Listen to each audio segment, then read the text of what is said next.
السلام علیکم ورحمۃ اللہ وبرکاتہ نحمده ونصلی علی رسولہ الکریم اما بعد فاعوذ باللہ من الشیطان الرجیم بسم اللہ الرحمن الرحیم۔ آج کا ہمارا سبق ہے اللہ تعالیٰ کی ہی عبادت کریں اور اسی سے ہی مدد مانگیں، جیسا کہ قرآن پاک میں ہے ایاک نعبد و ایاک نستعین، ہم صرف اور صرف تیری ہی عبادت کرتے ہیں اور صرف تجھ ہی سے مدد مانگتے ہیں۔ اگر اللہ تعالیٰ تمہاری مدد کرے تو کوئی تم پر غالب نہیں آ سکتا، اور اگر وہ تمہیں چھوڑ دے تو اس کے بعد کون ہے جو تمہاری مدد کرے گا؟ ایمان والوں کو اللہ تعالیٰ ہی پر بھروسہ اور توکل کرنا چاہیے۔ اسی طرح اولاد عطا کرنا بھی اللہ تعالیٰ کے اختیار میں ہے۔ اگر کسی اور سے اولاد مانگی جائے تو یہ اللہ تعالیٰ کے ساتھ شرک ہوگا۔ زمین و آسمان کی سلطنت کا مالک اللہ تعالیٰ ہے، وہ جو چاہتا ہے پیدا کرتا ہے، جس کو چاہتا ہے بیٹیاں عطا کرتا ہے، وہ جس کو چاہتا ہے بیٹے عطا کرتا ہے، اور وہ جسے چاہے بیٹے اور بیٹیاں ملا کر دیتا ہے، اور جسے چاہتا ہے یعنی کچھ بھی نہیں دیتا۔ نبی کریم صلی اللہ علیہ وآلہ وسلم کے زمانے میں مکہ کے مشرکین اللہ تعالیٰ کے رب، خالق و مالک اور رازق ہونے سے انکار نہیں کرتے تھے، بلکہ وہ ان سب باتوں کو ماننے کے باوجود ایک اللہ کی عبادت کرنے کی بجائے دوسروں کو بھی شریک ٹھہراتے تھے۔ وہ ایسا صرف اس مغالطے کی بنا پر کرتے تھے کہ ان کو بھی اللہ نے اختیارات دے رکھے ہیں، اور وہ کہتے ہیں کہ ہم ان کے ذریعے اللہ کا قرب حاصل کرتے ہیں۔ یہی مغالطہ آج بھی لوگوں کے وجود میں ہے۔ اے نبی صلی اللہ علیہ وآلہ وسلم، ان مشرکین سے پوچھئے تو صحیح کہ زمین اور جو کچھ اس میں ہے یہ کس کی ملکیت ہے، بتاؤ تو صحیح۔ اگر جانتے ہو تو وہ فوراً جواب دیں گے اللہ کی۔ ان سے کہیے کہ پھر تم نصیحت کیوں حاصل نہیں کرتے ہو؟ ان مشرکین سے پوچھئے کہ ساتوں آسمانوں کا اور عرش زمین کا رب کون ہے؟ وہ لوگ فوراً جواب دیں گے کہ اللہ تعالیٰ ہی تو ہیں۔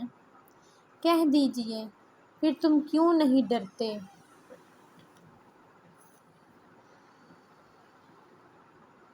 ان سے پوچھئے کہ تمام چیزوں کا اختیار کس کے ہاتھ میں ہے، جو پناہ دیتا ہے اور جس کے مقابلے میں کوئی دوسرا پناہ نہیں دے سکتا۔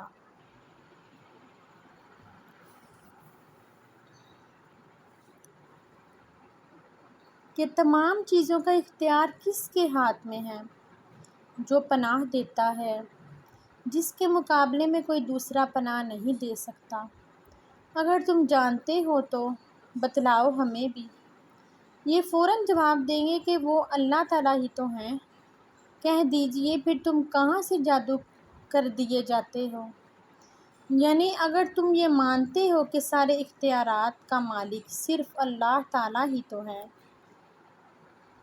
تو پھر اکیلے اسی کی عبادت کیوں نہیں کرتے؟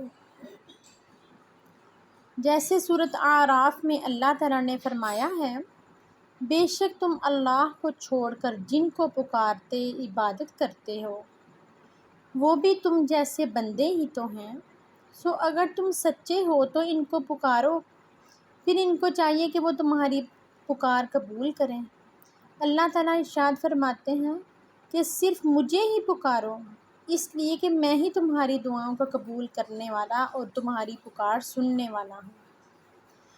چنانچہ سورۃ مومن میں ارشاد ہے کہ اور تمہارے رب کا فرمان یہ بھی ہے کہ مجھے پکارو، مجھ سے ہی مدد مانگو اور مجھ سے ہی دعائیں کیا کرو اور میرے ہی آگے جھکا کرو، میں تمہاری دعاؤں کو قبول کروں گا۔ یقین مانو کہ جو لوگ میری عبادت سے سرکشی کرتے ہیں وہ عنقریب ذلیل و رسوا ہو کر جہنم میں داخل کیے جائیں گے۔ اسی طرح غیر اللہ کے نام پر ذبح کیا جانے والا جانور بھی حرام ہے۔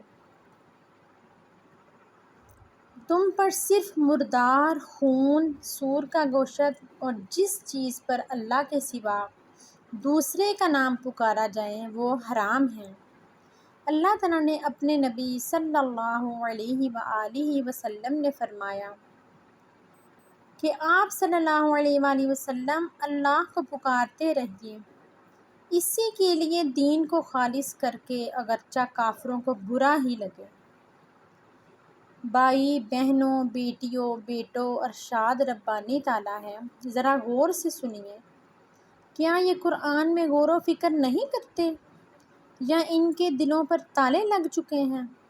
اسی طرح اللہ تعالیٰ نے قرآن مجید میں واضح بتایا ہے، پس میں قسم کھاتا ہوں ان جگہوں کی جہاں ستارے ڈوبتے ہیں، اور اگر تمہیں علم ہو تو یہ بہت بڑی قسم ہے کہ یہ بے شک قرآن پاک بہت بڑی عزت والا ہے، جو ایک محفوظ کتاب ہے جسے صرف پاک باز فرشتے ہی چھو سکتے ہیں، یہ رب العالمین کی طرف سے نازل کیا گیا ہے۔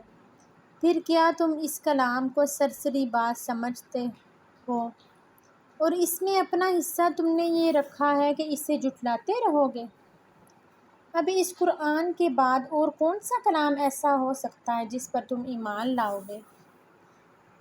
آئیے ہم سب مل کر اس بات کا پختہ عہد کریں کہ آج کے بعد صرف اور صرف ایک اللہ تعالیٰ ہی کی عبادت کریں۔ ہر مشکلوں کو دور کرنے والا میرا رب ہی ہے۔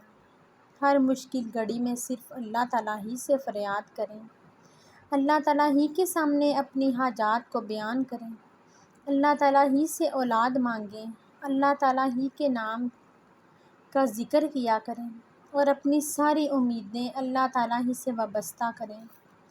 حضرت محمد صلی اللہ علیہ وآلہ وسلم سے سچی محبت کریں اور ان کی کہی ہوئی باتوں پر عمل پر اتباع کی پیروی کریں۔ وَاعْتَصِمُوا بِحَبْلِ اللَّهِ جَمِيعًا وَلَا تَفَرَّقُوا، تم سب مل کر اللہ کی رسی قرآن کو مضبوط پکڑ لو اور تفرقے میں نہ پڑو۔ جیسا کہ اللہ تعالیٰ نے فرمایا ہے، آپ صلی اللہ علیہ وآلہ وسلم کہہ دیجئے کہ وہ اللہ ایک ہے، اللہ بے نیاز ہے، نہ اس نے کسی کو جنا اور نہ وہ کسی سے جنا گیا، یعنی نہ اس کا کوئی بیٹا ہے اور نہ باپ، اور اس جیسا کوئی نہیں۔